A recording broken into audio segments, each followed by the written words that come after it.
diperbudakan dengan caranya yang sesuai dengan psikologi manusia, bertahap, berangsur, dan sistematik. Menyuruh untuk dinikahi dan dinikahkan. Iya. Oke lah. Kan tadi kan Mbak bilang bahwa sistem itu kan sebelum turunnya surah An-Nisa. Nah, kalau ketika surah An-Nisa turun, kenapa ayat itu tidak dieliminir saja? Dinasak atau dimansuk atau dieliminir dalam arti kata dihapus. Kenapa masih? Karena memang tidak. Ya kalau dipertahankan, kalau dipertahankan, saya jawab. kan bisa orang Muslim bisa misunderstanding, ya kan? Bahwa ayat itu masih orang Muslim tidak misunderstanding. Ayat, saya katakan ayat itu masih berlaku. Masalahnya perbudakannya ada nggak? Dengarkan baik-baik. Ayat itu akan berlaku kalau ada perbudakan. Dengarkan baik-baik. Sama.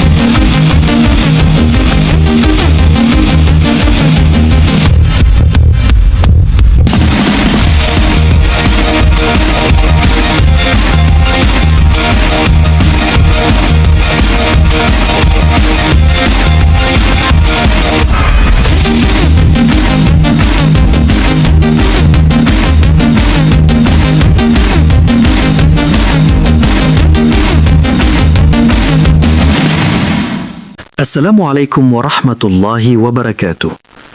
Alhamdulillah, puji syukur kita panjatkan kehadirat Allah Subhanahu wa taala. Berjumpa lagi di channel Apis Dakwah. Channel yang akan memperlihatkan beragam diskusi dan debat lintas agama antara Islam dan Kristen. Di sini kita akan sama-sama menyimak bagaimana para apologet Islam menjelaskan kebenaran agama Islam dengan dalil dan logika, serta bagaimana pihak Kristen bertanya dan menanggapi keyakinannya. Lewat diskusi dan perdebatan ini, kita tidak hanya menyaksikan adu argumen, tetapi juga belajar memahami perbedaan cara pandang tentang Tuhan, wahyu, dan keselamatan.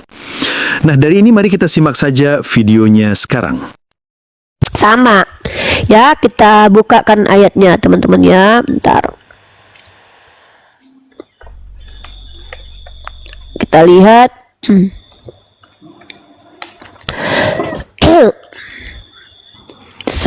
Ayat 25. Oke ya. Jadi ada perintah yang diberikan kepada kami umat Islam ya. Nih, ini perkara tentang pernikahan.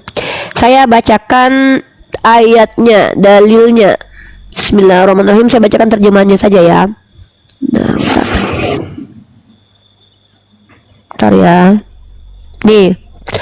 Dan siapa di antara kamu yang tidak mempunyai kemampuan yang cukup untuk kawin dengan yang di mute dulu ya. Nah, berkawin dengan perempuan-perempuan yang baik-baik, maksudnya yang merdeka ya, lagi beriman, maka bolehlah kamu berkawin dengan hamba-hamba perempuan yang kamu miliki. Artinya diperintahkan menikahi loh, menjadikan statusnya naik derajat menjadi istri. Tuh. Dan Allah lebih mengetahui akan iman kamu masing-masing. Dan sebetulnya memang tidak ada pengharaman menggauli budak atau hamba sahaya sebelum Al-Quran surah An-Nisa hadir. Tapi perlu diingat, Islam itu adalah agama yang meluruskan kesalahpahaman yang sudah menjadi sistem sosial di masyarakat yang bahkan tidak ditentang oleh Kristen dan juga Yahudi. Memang harus diakui, di dalam Islam itu tidak diharamkan meniduri budak karena budak itu telah dijadikan milik. Tetapi Islam mengajarkan untuk menikahi, diperintahkan di situ menikahi budak itu. Kalau memang dilegalkan meniduri budak, maksudnya memang Islam ini ajaran yang membenarkan untuk meniduri budak tanpa dinikahi, kenapa Al-Quran perintahkan untuk dinikahi? Ini perintahnya begitu. Ya, dan menikah itu bukanlah perzinahan. Nah, lihat.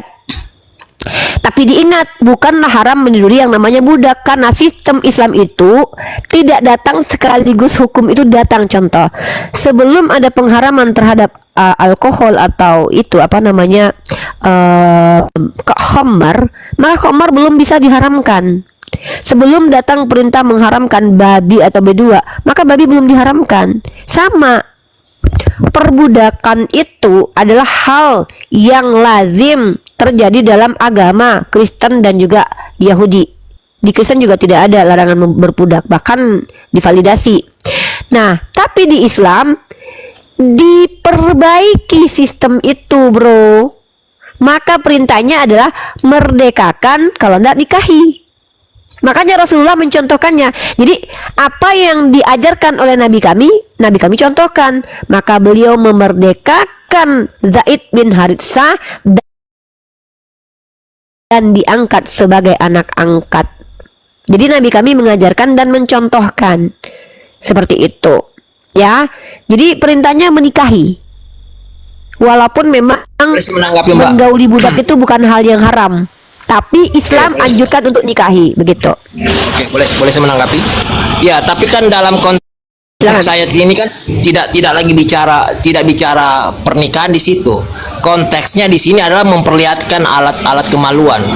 Tidak ada konteks pernikahan dalam ayat ini. Karena di situ jelas di situ ada dua di situ objek yang Allah sampaikan langsung. Istri dan hamba Kan saya sahaya. sudah jawab Istri itu. dan hamba sahaya. Iya, saya sudah jawab. Iya, oke. Saya sudah jawab itu berkali-kali. Saya tidak Oke. mengulangi. Bentar. Sebentar. Nggak, saya tutup dulu jawaban saya. Bentar, Pastor. Saya sudah jawab bahwa seandainya tidak dinikahi budak, agama Yahudi, Kristen, Islam tidak mengharamkan. Tidak disebut berzina meniduri budak. Siapa yang bilang? Agama mana yang mengatakan meniduri budak itu zina? Tunjukkan kepada saya. Tidak disebut zina kalau ada majikan meniduri budak, bukan pembantu, ya, beda loh. Tahu nggak arti budak? Budak adalah manusia yang dibeli. Dan Islam hadir ketika peradaban ini sistemnya semua perbudakan itu ada. Agama Islam, coba perhatikan, agama Islam itu hadir mengikuti psikologi manusia. Apa mungkin sistem yang sudah lazim baik agama-agama Yahudi dan Kristen langsung datang Islam dihentikan gitu saja? Akan terjadi banyak penolakan. Maka Islam itu memberikan hak kepada pemilik bahwa budak itu tidak haram digauli. Tapi lihat Islam justru perintahkan menikahi budak. Ingatlah ajaran agama saya.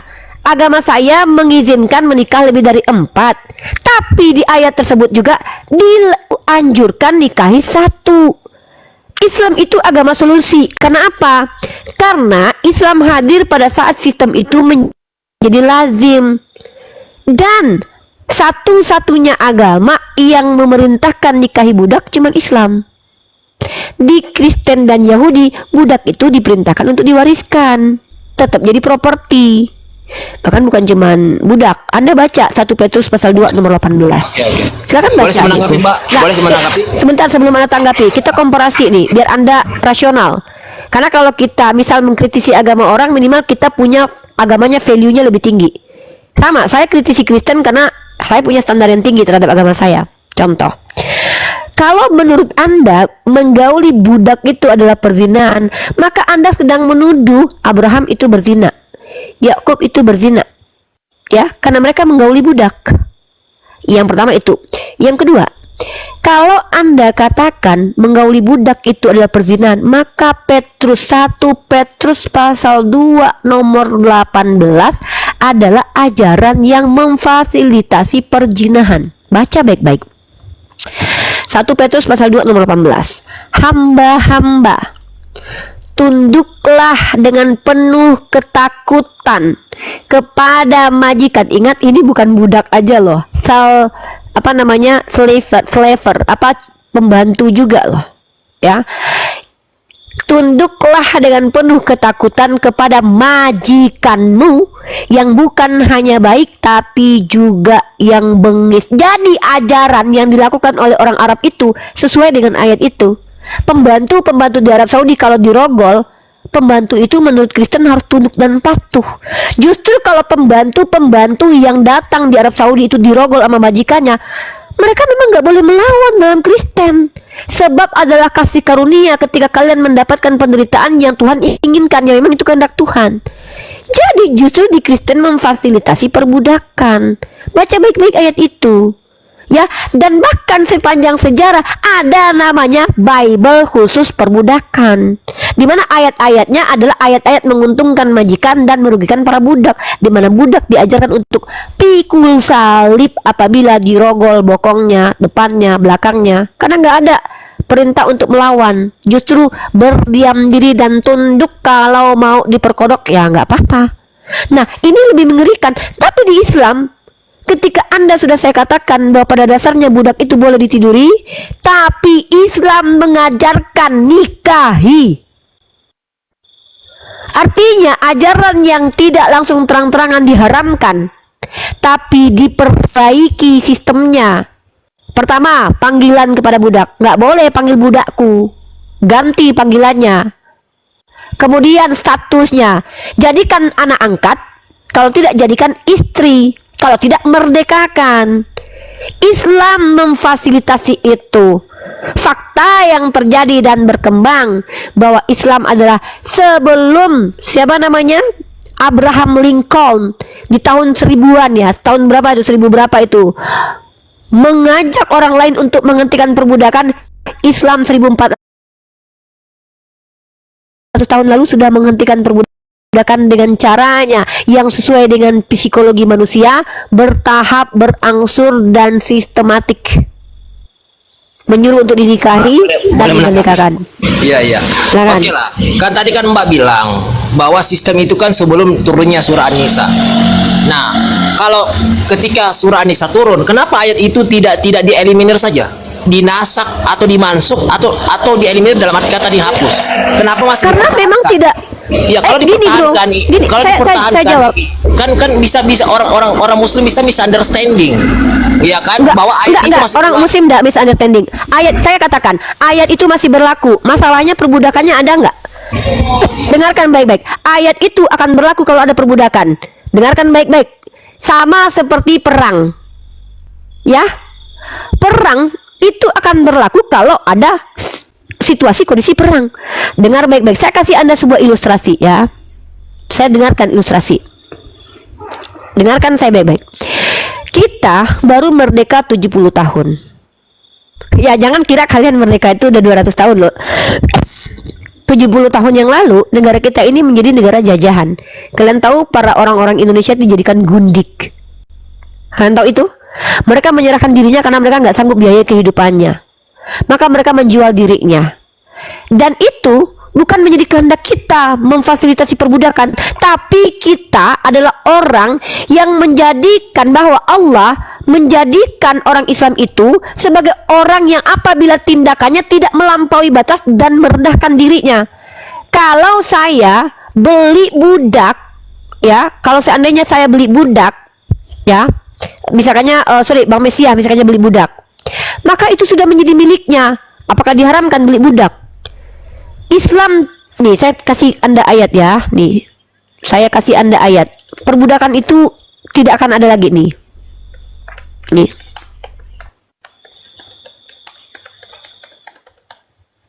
Bentar ya, sebentar kita bicara pakai dalil. Pertama kita tunjukkan. Nah, dalam hadis Bukhari, ada 3 golongan yang aku menjadi musuh mereka pada hari kiamat. Salah satunya orang yang menjual manusia merdeka lalu memakan hasilnya. Dengarkan baik-baik. Saya katakan ya, kalau pada waktu Rasulullah hadir, perbudakan itu belum bisa diharamkan karena memang sistemnya masih berlaku pada waktu itu.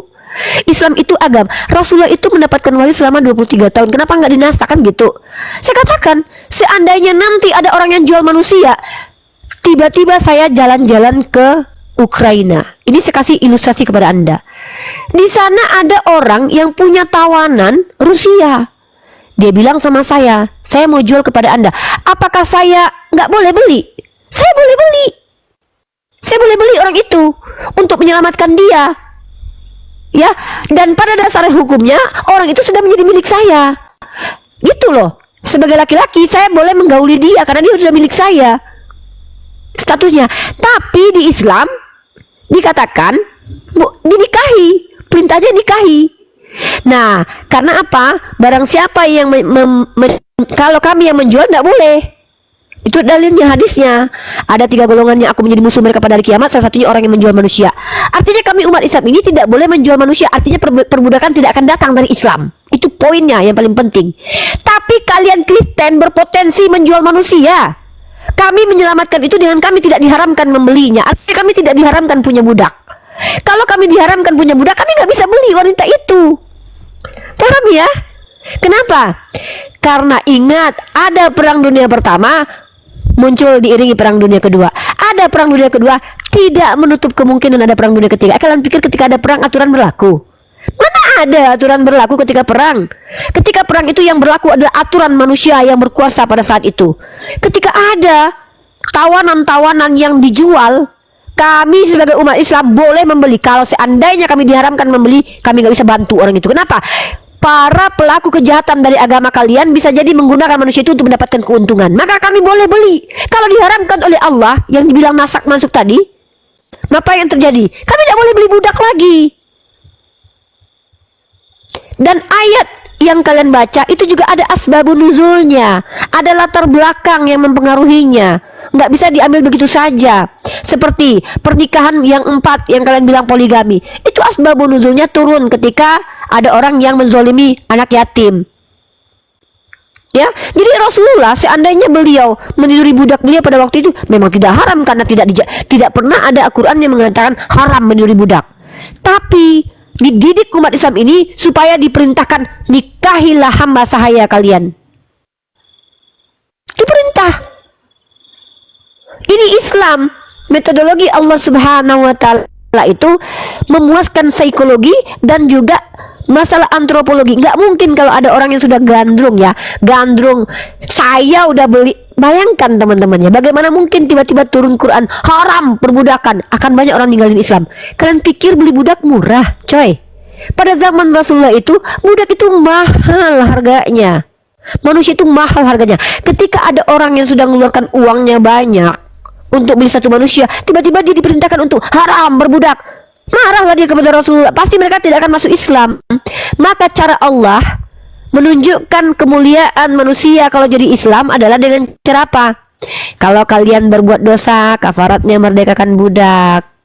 Kalau daripada kalian nikahi kaum kafir, mending kalian nikahi hamba sahaya. Nikahi mereka, perlakukan mereka dengan sebaik-baiknya. Maka Islam memperbaiki sistem yang sudah bobrok. Memang tidak ada pengharaman mengeniduri budak, karena nanti ketika itu terjadi lagi, kami tetap bisa beli budak. Seperti itu. Ya, tapi itu artinya Islam masih memberikan kelonggaran untuk melakukan zina yang bukan istrinya, kan begitu? Sejak kapan menggauli Jangan begitulah, Dek. Kamu kan udah gede, udah dewasa, udah pintar, tapi kan, teologi. Tunjukkan kepada saya menggauli budak itu zina. Astagfirullah. Iya, coba di ayat mana? Untuk orang sekarang. Nggak usah, nggak. Jangan, saya katakan agama mana yang mengatakan menggauli budak itu zina? Coba tunjukin satu agama. Jangan gitulah. Iya, yang diajarkan selama ini bahwa pasangan yang sah itu kan adalah istri. Coba tunjukin di ayat kitab Anda bahwa menggauli budak adalah zina. Anda tahu dalam kitab Anda ketika seorang laki-laki meninggalkan ibunya dan bersatu secara daging itu sudah suami istri loh. Jangan kita ini apa yang di otak kita buat sendiri lalu kita lemparkan ke publik. Tunjukkan kepada saya satu agama di antara 3 agama ini yang mengatakan bahwa menggauli budak itu zina. Tunjukkan ke saya. Itu aturan yang berlaku loh. Kalau tidak ada jangan dibuat-buat. Karena memang tidak ada satupun dari Yahudi, Kristen dan Islam mengatakan meniduri budak itu zina. Berzina itu adalah menggauli yang tidak diizinkan Tuhan. Tuhan perjanjian lama, Tuhan perjanjian baru, Allah Subhanahu wa Ta'ala membolehkan menggauli budak kok. Sejak kapan itu jadi zina? Zina itu adalah hubungan seksual yang tidak diizinkan Tuhan. Faktanya Abraham meniduri budaknya, Yakub meniduri budaknya, berzinakah mereka? Adakah Tuhan Perjanjian Lama mengatakan budak itu tidak boleh digauli? Bahkan ada perintah untuk tidak mengurangi pergaulan persetubuhan dengan tawanan yang jadi budak. Jangan gitulah, Dek. Ya, kita Ya, kalau ya, seandainya ada. tapi masalahnya apa yang disampaikan Mbak Uni ini kan tidak disampaikan secara umum oleh para ustadz dan para kiai. Karena yang Loh, selama ini tanya saja disampaikan sama bahwa ustadz. yang boleh digauli itu hanya satu pengertian, yaitu status istri. Cuma itu yang disampaikan selama ini. Tapi Saya tidak tidak ada penyampaian seperti yang disampaikan pernah- Mbak Uni. Bukan mereka tidak pernah menyampaikan, tapi Anda yang nggak pernah dengerin mereka.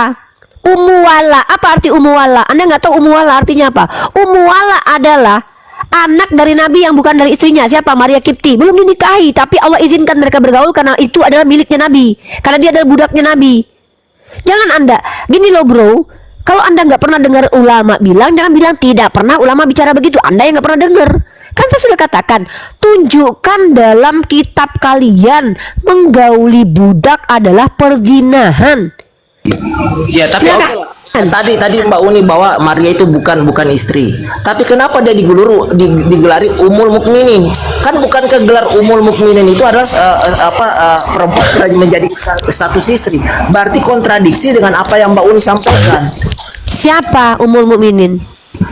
Ya, katanya Maria itu termasuk salah satu Ummul Mukminin. Salah satu Umuwala. istri dari Nabi. Astagfirullahalazim, ya Allah, Rabbi. Tidak, ini sumbernya dari Saya orang Islam enggak, sendiri. saya tidak tahu ya diksi-diksi Anda ini tuh dasarnya apa. Silakanlah, saya enggak. Gini, saya tidak tertarik membahas kesalahpahaman Anda karena yang jadi kesalahpahaman dalam diri Anda itu masalah Anda. Saya menjelaskan menggunakan kaidah Islam bahwa pada dasarnya menggauli budak itu boleh kalau masih ada perbudakan. Kami tidak diperintahkan memperbudak, hadisnya jelas. Dilarang kami menjual. Tapi kami diizinkan. Bentar dulu. Saya belum selesai. Ini dari tadi Iya, kita iya. berulang ya. Baterai saya sudah mau Saya habis, nggak Mbak mau. Uni. Baterai saya sudah mau habis. Iya, baterai saya sudah mau habis. Tadi kan Mbak Uni mengatakan bahwa Maria itu kan bukan status istri. Kan jelas kan tadi Mbak Uni katakan itu kan? Dia menjadi halal bagi Rasulullah. Ya, Kenapa? paham, Maria Kipti adalah Ya, sabar. dia cuma budak, Aduh. tidak pernah diperistri. Tapi di sisi lain, Tunggu, bentar. ada yang mengatakan bahwa dia sudah bergelar Ummul Mukminin. Saya tunjukin datanya lah. Dan sejak kapan Ummul Mukminin itu berkontradiksi kalau dia tidak dinikahi? Saya tidak setuju dengan cara diskusi seperti ini ya. Cara diskusi seperti ini adalah saya menanggapi angin. Tahu nggak angin? Sesuatu yang bias, saya disuruh tanggapi. Kalaupun mau menyampaikan literatur, tolong, kan saya sudah berkali-kali sama Pastor bilang, Anda kan akademisi, saya juga. Kecuali Anda bukan akademisi. Ya, kita sedang bicara tentang hukum. Tolong tunjukkan kepada saya Tuhan mana di antara Yod, Hewave, Yesus dan Allah mengharamkan menggauli budak itu di mana? Baru kita akan bertentangan kemudian. Kalau ada yang melanggar, maka itu adalah zina namanya. Coba tunjukin ke saya bahwa menggauli budak itu sama dengan perzinahan. Ya. Saya paham betul kalian berusaha menyerang Islam, tapi ketika kalian menyerang Islam, kalian sedang menelanjangi agama kalian. Kan sudah katakan Kristen bahkan tidak menghapus perbudakan, tapi menjadikan perbudakan sebagai fasilitas. 1 Petrus pasal 2 nomor 18. Baca itu. Makanya ada Bible perbudakan. Dengarkan baik-baik. Lalu ketika Islam memperbaiki sistem perbudakan, kok Anda menjadi kritis kepada Islam yang bahkan nanti sewaktu-waktu kami bisa bebas membeli orang lain untuk bisa kami selamatkan dengan perintah dinikahkan dan dimerdekakan? Kalau kami diharamkan mengambil budak, kami nggak bisa beli orang yang kalian jual nanti. Tapi kami nggak boleh jual. Kami tidak boleh menjadi asbab orang diperbudak, tapi kami boleh mengambil budak untuk dinikahi dan juga dimerdekakan. Itu Islam. Kalian tidak dilarang menjual orang, karena kalian bahkan kalau punya hamba, itu hamba nggak boleh melawan kalian kalau kalian sodok bokongnya. Nauzubillahi min dzalik. Ya, gitu loh. Paham nggak? Paham nggak sih? Dan hubungan yang dihalalkan oleh Tuhan itu bukan zina. Kalau Rasulullah diharamkan menggauli Maria Kipti, tentulah yang paling mengharamkannya adalah Allah Subhanahu wa ta'ala. Itu, tolong kita bicara itu pakai dalil tekstual, kontekstual, dan faktual. Nanti Bang Mesiah ini ya, jadi saya ilustrasikan. Seandainya suatu saat Allah izinkan saya berjodoh dengan Bang Mesiah, tiba-tiba saya tinggal dengan Bang Mesiah di Ukraina. Bang Mesiah ini seorang pengusaha yang uangnya banyak. Kalian tahu, kalau dia mau angkat anak perempuan yang sedang diperjualbelikan, haram bagi dia, karena dia akan bersentuhan dengan perempuan itu. Maka dia harus halal hubungannya dengan perempuan itu. Maka ada dua cara. Pertama, dia boleh menikahi, kedua boleh dia beli. Tapi kalau seandainya nanti ada yang jual, ya dia boleh beli untuk menyelamatkan perempuan itu. Maka setelah dia beli perempuan itu, perintah dalam Quran surah An-Nisa muncul, nikahilah atau merdekakanlah, atau angkat jadi anak angkat. Tapi itu pun kalau anak angkat masih berbahaya buat Bang Mesiah, tetap tidak ada mahramnya. Maka berbahaya, potensi dosa akan bermunculan. Maka nanti akan dinikahi. Boleh dia beli budak, tidak diharamkan. Kalau tiba-tiba Islam datang mengharamkan membeli budak, bahaya kami. Suatu saat kalian perang Rusia Ukraina, kami lihat perempuan-perempuan dijual karena kalian tidak melarang perbudakan. Apakah tidak mungkin terjadi? Bro, abad ke-8 menunjukkan bahwa bejatnya kelakuan orang-orang yang beragama Kristen itu bukan cuma diperjualbelikan perempuan, tapi setiap pastor bahkan punya budak yang ada kalung identitas budaknya di leher. Paham nggak? Maka Bang Mesiah melihat kebiadaban itu. Kalau dia punya uang, dia bisa bebaskan perempuan itu dengan cara beli, berpindah tangan menjadi miliknya. Pada waktu dia membeli itu, maka Allah izinkan dia digauli. Tapi ada anjuran yang lebih mulia, nikahilah. Walaupun tidak dinikahi, masih diizinkan menggauli, karena tidak haram hukumnya, karena sebenarnya dia sudah menjadi milik Bang Mesiah. Tapi dia tidak sama satunya dengan istri. Supaya lebih afdol, maka Islam ajarkan untuk nikahilah hamba sahaya itu, biar Bang Mesiah lebih banyak pahalanya. Walaupun Bang Mesiah boleh menggauli karena dia adalah budaknya. Karena apa? Tuhan perjanjian lama, Yesus sendiri tidak pernah mengharamkan perbudakan. Seperti itu ya. Jadi saya tidak masalah dengan pikiran kotor kalian terhadap agama Islam, tapi pada faktanya Islamlah yang meredam dan menghentikan perbudakan sebelum Abraham Lincoln hadir untuk menghentikan perbudakan. Karena kedatangan Yesus tidak menghentikan perbudakan, kedatangan Paulus justru memfasilitasi perbudakan. Bahkan sepanjang sejarah ada yang namanya Bible perbudakan. Seperti itu ya. Teman-teman gak usah marah. Saudara Kristen kita ini sebaik-baik mereka seburuk-buruk kita. Maksudnya apa? Sebaik-baiknya Pastor Dani, percayalah wallahi, walan tardo angkal yahudu walan nasara hatta tattabi millatahum. Mereka tidak akan pernah ridho kepada kita sebelum kita ikuti mereka. Gak mungkin kalian berharap bahwa pastor ini paham, mengerti, menghargai. Enggak. Cukup dia tidak menghujat agama Islam terang-terangan saja sudah apresiasi tinggi, tepuk tangan loh. Selama ini kalian melihat bagaimana agama kita dinista oleh mereka yang mengaku apologet, terang-terangan menghujat, fitnah. Kalau pastor nggak ngerti dengan penjelasan saya, nggak apa-apa.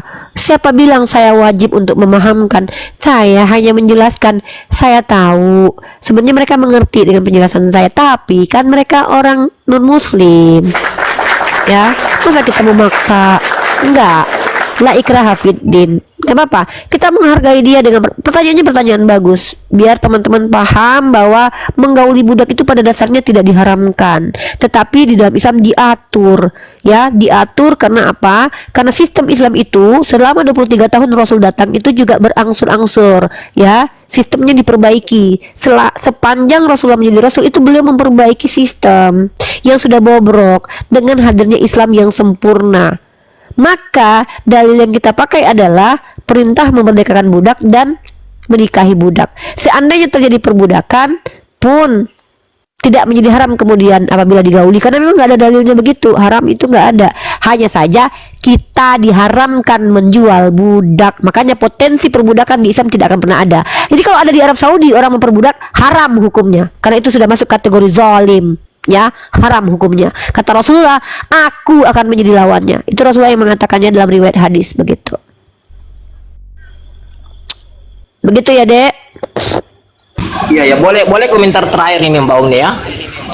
Ya boleh. Ya kan secara kan tadi kan Mbak Uni bilang bahwa ayat ini tidak perlu dieliminir atau dimansuk atau dinasak. Nah, artinya ayat ini masih boleh masih bisa berlaku dan masih bisa dipertahankan. Artinya begini. Oh, Artinya bukan begini. dipertahankan. Iya, oke. Itu diksinya. Iya, oke. Jangan gunakan itu. Iya, oke. Jadi Ayat ini bisa berlaku kalau situasi kondisinya Oke, paham. terjadi. Ya, artinya Islam tidak benar-benar menghapus perbudakan karena masih menyimpan satu ayat yang sewaktu-waktu mendukung perbudakan itu kalau muncul kembali. Bukan, Kan logikanya salah. begitu. Salah. Logikanya Salah. begitu, Mbak Bukan Uni, seperti begitu, penyampaian salah. Mbak Uni. Tidak salah. Enggak salah. Islam tidak memfasilitasi perbudakan, tapi Islam akan datang menjadi solusi ketika kalian kafir menjadikan perbudakan sebagai sistem. Itu. Kenapa? Karena bukan dari kami datangnya perbudakan. Kan sudah saya bawa tadi ayatnya, dalilnya. Bahwa Rasulullah mengatakan ada 3 golongan yang nanti akan tidak apa dengan Rasulullah, yaitu orang yang menjual manusia. Jadi, kami bersiap-siap ketika kalian jual orang. Kami yang bersiap-siap. Untuk apa? Kalau kami diharamkan membeli budak, nanti kami tidak bisa menyelamatkan perempuan-perempuan dan anak yang kalian jual. Afghanistan bahkan ada berita mengatakan mereka menjual anak-anak kelaparan. Nanti kalau kami diharamkan, ya, kami tidak bisa menyelamatkan manusia yang kalian eksploitasi. Justru Allah adalah Tuhan yang Maha Tahu bahwa nanti akan terjadi perbudakan. Buktinya terjadi. Sedangkan POC saja ada yang namanya pergundikan kok. Maka Islam adalah agama yang memberikan fasilitas untuk memuliakan manusia. Kalian ya sama seperti ketika Yahudi Nasrani tidak ada batasan menikahi perempuan, Islam datang membatasi. Ketika nanti Kristen datang sistem perbudakan karena nggak jarang menjual orang, Islam datang menjadi solusi. Kan sudah saya jelaskan dari tadi. Kalau kami diharamkan secara eksplisit perbudakan, kami tidak bisa selamatkan orang-orang Kristen yang dijual sesama Kristen nanti. Tuh. Begitu ya.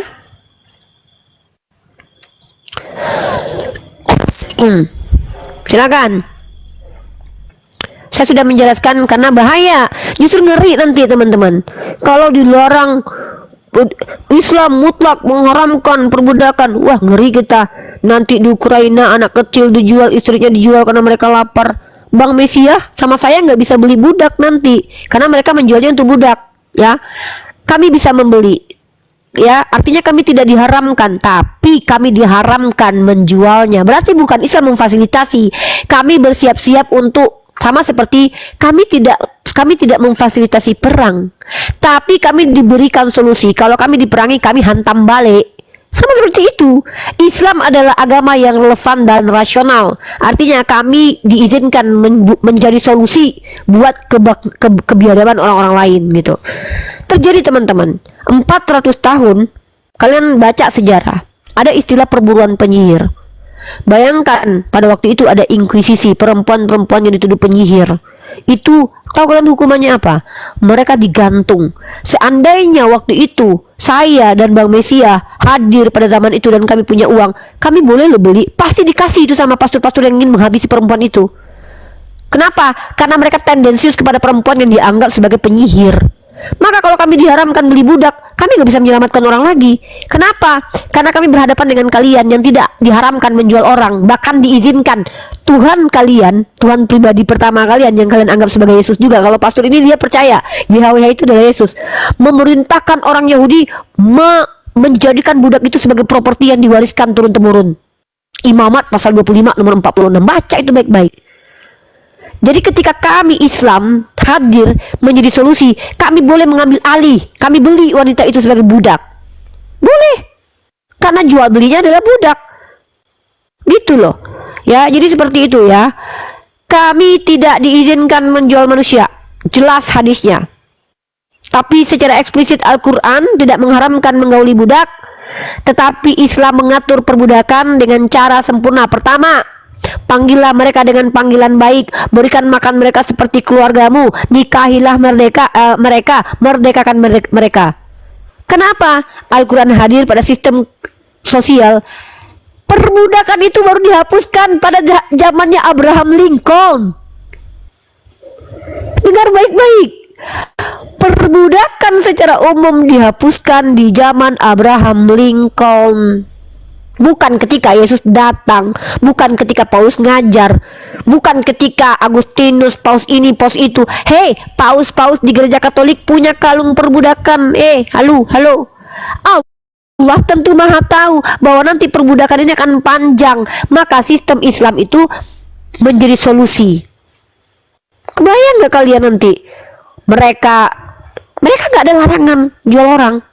Karena bahkan boleh Yahudi dalam kitab mereka itu boleh beli orang, boleh menjual juga, ya. Dan kalau mereka itu ambil budak dari bangsa lain, itu nggak boleh dimerdekakan, diperbudak selama-lamanya. Dan doktrin Dum Diversas, cari di Google. Doktrin Dum Diversas adalah bula kepausan Katolik yang dikeluarkan oleh Paus Nicholas untuk melegitimasi Raja Alfonso kelima untuk memperbudak orang Islam secara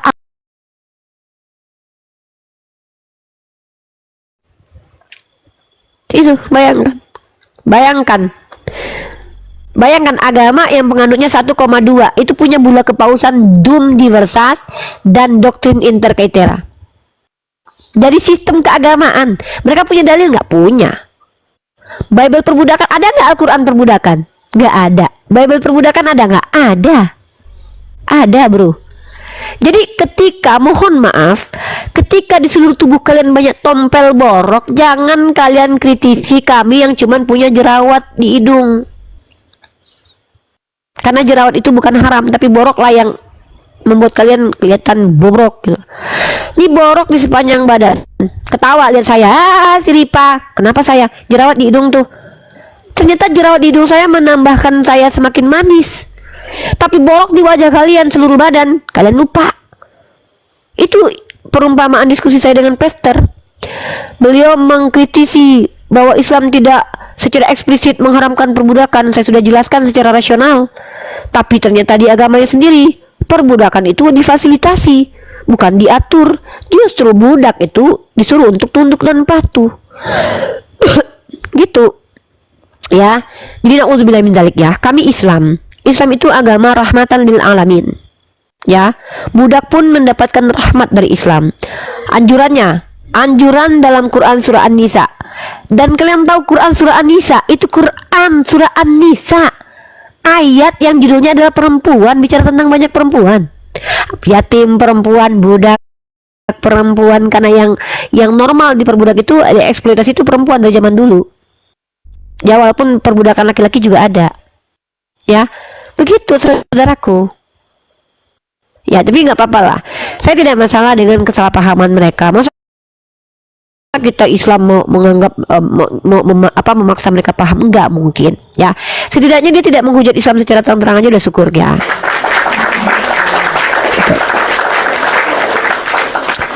Baik teman-teman yang muslim lainnya boleh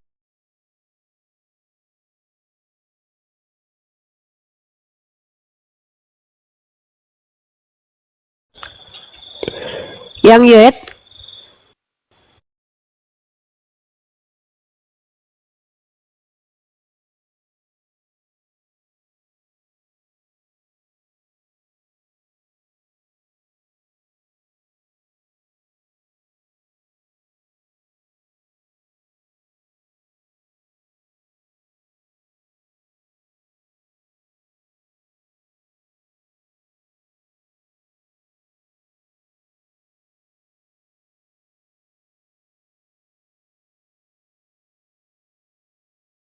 Besok. Insya Allah jam 7 Ya. sampai jam 10 waktu Indonesia Barat pagi dan juga malam. Saya akan mengajukan lagi satu pertanyaan yang agak sedikit menggigit. Silakan. Masih dari sumber. Jangan kan yang menggigit. Iya. Pertanyaannya menjamba aja saya terima, saya tunggu. Oke. Ya, mudah-mudahan Mbak Uni besok on.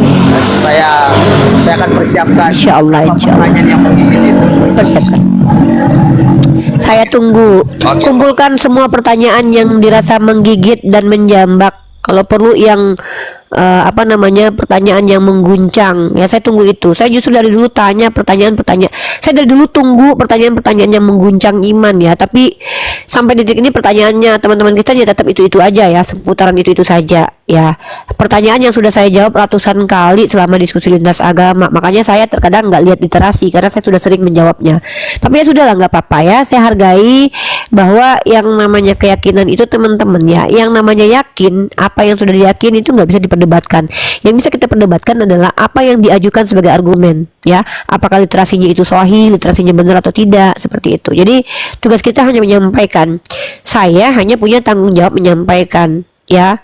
Kami umat Islam itu tidak diwajibkan untuk memahamkan, mengislamkan tidak ada kewajiban ya. Nabi kami saja kewajibannya adalah untuk ini. Tapi saya tunggu ya dosen aktif di STT-nya Pester ya, biar saya dengan Kang Chan terpenuhi jadwal diskusi kita. Saya usahakan. Jadi batas waktunya sampai hari apa lagi, Mbak? Gak usah kasih batas waktu, kapan sempatnya aja. Kita tetap Artinya tunggu. Insya Allah saya tinggal Mbak menunggu saya hubungi ya. Iya betul. Jadi saya ini passion hidup saya sampai Allah panggil saya kembali ya ini dialektika lintas iman. Porsi saya ini. Iya. Begitu ya. Saya akan usahakan, tapi saya nggak janji, saya akan usahakan. Iya. Apakah beliau itu mau atau Terima tidak? kasih. Oke. Ya, terima kasih atas usahanya. Itu sudah kita apresiasi. Oke, kalau begitu saya pamit Mbak ya. Saya pamit Mbak. Nah, baterai saya sudah mau habis. Siap Bro, siap. Oke Bro, terima kasih pertanyaan-pertanyaan aja ya. Salam toleransi ya. Salam toleransi.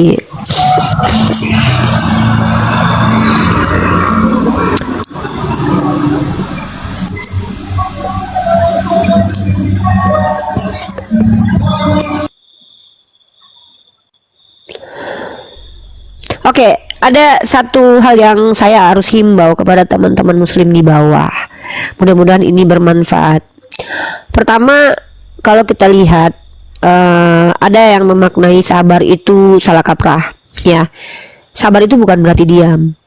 Sabar itu bukan berarti tidak boleh marah. Marah pada tempatnya itu bahkan bisa bernilai ibadah. Seperti kemarahan kita ketika Nabi kita dihina, dinista. Yang menjadi haram kemudian adalah implementasi kemarahan itu ya, karena kemarahan itu bukan berarti dihilangkan tetapi ditelan. Makanya orang terkuat itu adalah orang yang bisa menelan kemarahannya. Makanya Islam itu diperintahkan la taghdab wala kaljannah. Marah itu natur yang Allah berikan kepada kita ya. Islam yang baik, Islam yang benar adalah orang Islam yang mampu meletakkan ramah dan marah pada tempatnya. Kalau si Pester tadi nggak ngerti Islam, dia pahamnya salah, ya kita nggak boleh marah. Assalamualaikum ya Ustazah. Aduh. Waalaikumsalam. Nandar, kenapa akun lu dibatasin? Kok dibatasin apanya? Akun lu dibatasin. Apa dibatasi apa? Ya ada live-nya Nandar itu live-nya Nandar tidak disarankan, terus ada warna merah, tapi gue tetap klik oke. Ya apa? Tidak disarankannya apa tulisannya? Itu kan, putuskan dari Yonatan Nandar. Dia hanya untuk usia 18 tahun ke atas. Jika ingin lanjut menyertai dengan Nandar, gua kasih tahu. Gua kasih tahu. Karena lab gua ini lab jualan. Aku sambil jualan ini. Oh. Sambil jualan ya gua. udah bentar. Apa saya putusin dong? Ini ada tandanya gimana dong? Ya udah putusin nih gua ini putusin deh. Putuskan. Iya, disuruh putusin. Oh gitu. Kalau seandainya dia jualan, maka akunnya hanya untuk orang 18 tahun ke atas. Jadi kalau ada akun-akun yang terdeteksi umurnya 17-15 nggak bisa nonton, nggak bisa Gen Z, nggak bisa nonton kita dong. 18 deh, nggak boleh ya, nggak boleh. Jangan 81. Orang pada kemana? 81 Anda. Hah? Orang pada kemana? Orang pada tidur. Saya lagi berkuar-kuar, Anda tidur Anda ya. Jalanin AC 20 derajat terus tidur di luar, malas, panas. Memang Anda tidak adai Anda ini ya. Enak banget hotelnya kan? Di mobil ya? Enggak, di villa. Oh, udah Halo, Mochi. Halo Mochi, kita punya waktu sebentar lagi ya teman-teman, karena saya juga harus kerja, ada kerjaan yang harus saya kerjain. Mau ngecek itu kak, mau lihat bangko, cek bangko lagi, mumpung masih belum ngantuk. Karena kalau diperturutkan live streaming ini nanti malah ini. Awengko, Ketemu koki. Ada 2 orang koki. Ada 2 orang koki. ketemu, udah janji. Iya. Sorry. Nelson, Anda lagi mau tidur ngomongannya kayak mendesah-desah gitu, nanti banyak birahi. Anda ini juga mute. Dia lagi sambil tiduran ngomong. Ya nanti janda-janda Kristus di bawah birahi. Halo Pak Nelson Malintoy. Ya, halo. Selamat malam. Iya, silakan. Malam Pak. Perkenalkan nama dan agamanya Pak. Nah, agama Kristen saya. Oke, Bang Nelson mau buka kamera Bang? Ini lagi belum bisa buka kamera ini. Oke, Bang Nelson kalau tidak bisa buka kamera hanya boleh bertanya tentang agama saya Islam atau bertanya tentang pandangan saya terkait agama Anda, boleh. Oke, Bang. Oke, baik. Saya ingin bertanya, apa perbedaan Al-Quran dan hadis? Bagus. Al-Quran adalah perkataan Allah yang didiktekan sebagai aturan dan hukum fundamental yang di dalamnya ada banyak terdapat perintah larangan yang mutlak, absolut, bahkan menjadi kewajiban. Hadis adalah penjelasan dari Quran atau perbuatan Nabi Muhammad atau perkataan Nabi Muhammad, ya, yang kemudian didengar dan dilihat oleh para sahabat dan kemudian diulangi dan dibukukan, diriwayatkan berkesinambungan kepada generasi ke generasi. Beda. Tapi kedua-duanya sama-sama wahyu. Artinya ketika Nabi Muhammad berkata pun itu adalah wahyu dari Allah. Perbuatan Nabi Muhammad pun adalah wahyu dari Allah. Semua adalah apa yang diizinkan oleh Allah dan dikehendaki oleh Allah. Tapi yang berbeda adalah esensinya. Quran itu adalah perkataan Allah yang didiktekan. Kalau hadis adalah wahyu yang menjadi praktek kehidupan baginda Rasulullah. Ibarat kata kalau Anda pernah masuk sekolah, ya, ibarat buku panduan mengajar dan perkataan yang ngajarin. Contoh, saya ngajarin anak SD misalkannya, judulnya adalah apa judulnya misalkannya, belajar menulis. Nah itu bukan perkataan saya, berarti belajar menulis adalah perkataan dari yang menulis buku ini. Maka saya kemudian menjelaskan, oh anak-anakku, maksudnya belajar menulis ini adalah begini dan begitu. Maka saya menyampaikan narasi saya, tapi tetap mengikuti buku ini. Nah, begitulah kira-kira perbedaannya. Oke, jadi tadi Anda mengatakan bahwa kalau Al-Quran kan itu adalah kalam dari Allah. Tapi kalau hadis Allah itu bukan dari Allah. Allah itu Ya. bentar. Bukan Allah, Allah. Iya, kan kita kan Kristen, jadi kita sebut Allah. Jadi kalau Allah itu artinya hadis sumpah kan serapah dalam bahasa ini. kalau hadis kan dari Rasul kan, berarti bukan perkataan Allah. Hadis itu ada dua, hadis qudsi. Hadis qudsi itu perkataan Allah tapi narasinya dari Nabi Muhammad. Tapi hadis tetaplah perkataan Nabi Muhammad, bukan dikte dari Allah, bukan mengulangi perkataan Allah. Iya, betul.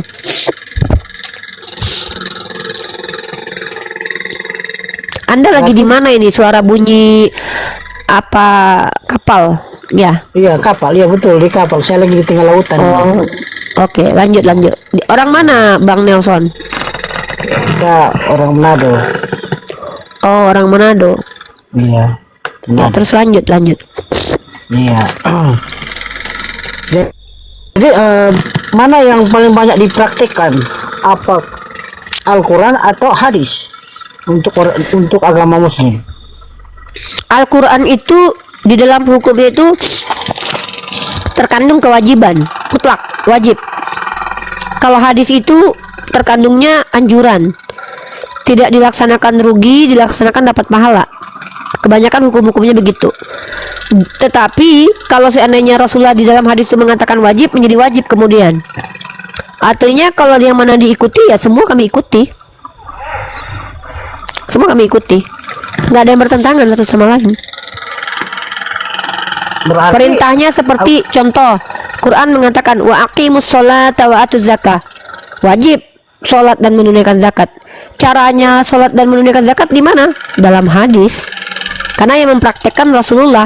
Maka prakteknya itulah yang menjadi pelajaran bagi kami yang informasinya datang dari Nabi sendiri, yang kemudian dikutip secara hafalan bagi para sahabat dan dituliskan dan kemudian sampai kepada kami. Gitu. apakah di dalam hadis itu